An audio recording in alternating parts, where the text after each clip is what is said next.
Alhamdulillah wassalatu wassalamu ala rasulillah Sayyidina Muhammad bin Abdullah wa ala alihi wa ashabihi wa mawalah, amma ba'd. Para pemirsa dimanapun Anda berada, mari kita lanjutkan belajar kita. Saat ini kita akan belajar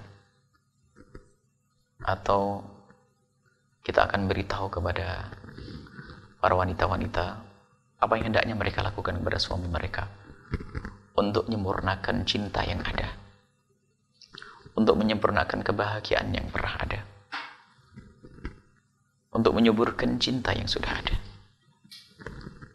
Adalah kepatuhan kepada suami, patuh kepada suami,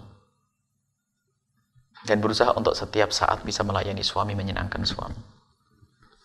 Sampai Imam Bukhari rahimahullah meriwayatkan dalam satu hadis, la yahillu limra'atin an tasuma wa zawjuha syahidun illa bi'ithnih. Tidak diperkenankan bagi seorang wanita untuk melakukan puasa sunnah maksudnya, sementara suaminya ada bersamanya, kecuali minta izin kepada suami. Artinya begitu agungnya hak manusia, hak suami. Bahkan pelanggaran kepada suami adalah pelanggaran yang besar dan besar.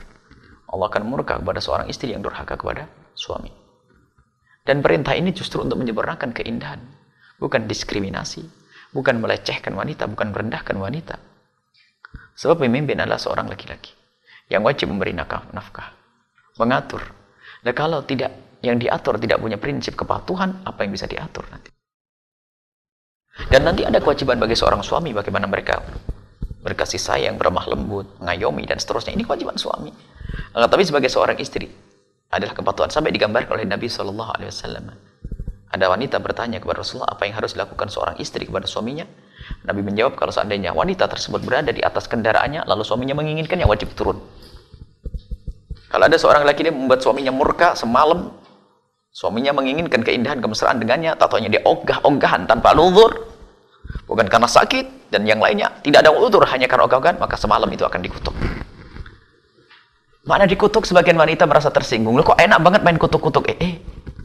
Justru ini adalah Allah memaksa wanita agar kenal makna keindahan yang sesungguhnya. Untuk melayani suami, bukan untuk nyangkul di luar, bukan. Untuk bekerja di pabrik sana, bukan. Masa mesra tidak senang? Wanita mana yang tidak senang bermesraan dengan suami? Wanita sakit.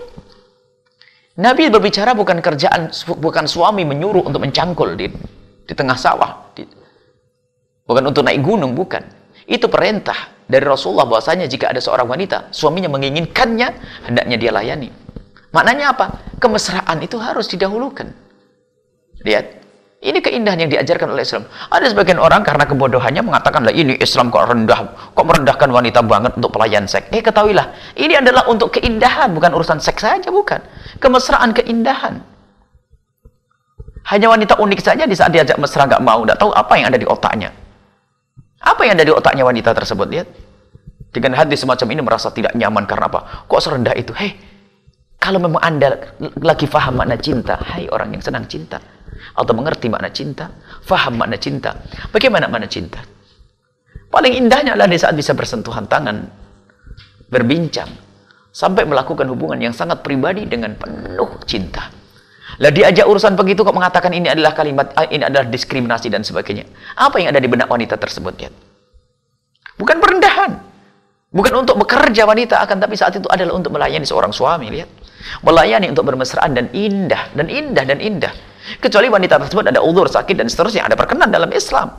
Tidak dipaksa wanita untuk bisa melayani suami di saat sang istri misalnya dalam keadaan sakit. Bahkan kalau seorang wanita dalam keadaan haid pun wajib bisa melayani suami, cuman jangan sampai masuk ke tempat itu. Dengan kecerdasan seorang istri. Mohon maaf, ini majelis mulia. Kalau seorang wanita, seorang laki-laki mengeluarkan maini dengan tangannya sendiri maka dosa. Tapi kalau dengan kelehean tangan seorang istri menjadi tidak. Artinya harus ada difahamkan kepada wanita. Jangan sampai wanita mentang-mentang haid menjadikan suaminya terlantar semalam suntuk. Ini problem. Wanita yang tidak mengerti seni bercinta. Begitu juga seorang suami nanti. Harus bagaimana mengayomi seorang istri. Nabi SAW sangat indah. Nabi SAW sangat memperhatikan bagaimana istri. Dan bagaimana wanita-wanita pada zaman Nabi SAW selalu mereka mengerti, memperhatikan bagaimana pasangannya. Dan keindahan hidup adalah semacam itu. Hai para wanita, kan? Patuhlah.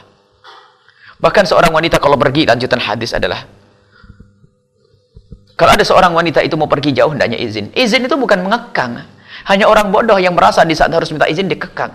Izinnya seorang wanita kepada seorang suami itu maknanya apa? Mungkin yang harus dilakukan oleh seorang istri bisa dilakukan oleh seorang suami. Sehingga seorang istri tidak perlu lagi keluar. Misalnya, bang, saya mau beli belanja di pasar. Belanja adalah pekerjaan berat. Ternyata ngelapor sama suami, suaminya mengatakan, biar saya saja yang belanja. Alangkah indahnya. Atau mau pergi jauh, bang, saya akan pergi ke tempatnya kawan. Baik, diizinkan. Sehingga kebayang di benak sang suami, si istrinya kemana. Kalau terlambat, suami bisa menjemput. Coba kalau seorang perempuan pergi tanpa izin, ayo. Tanpa izin, bingung suami, istriku di mana, istriku di mana. Mungkin ada orang berbuat jahil, berbuat jahat, tidak ada yang bisa menolong. Ketahuilah bahwasanya izin yang harus dilakukan seorang istri kepada suami justru untuk kemuliaan wanita tersebut.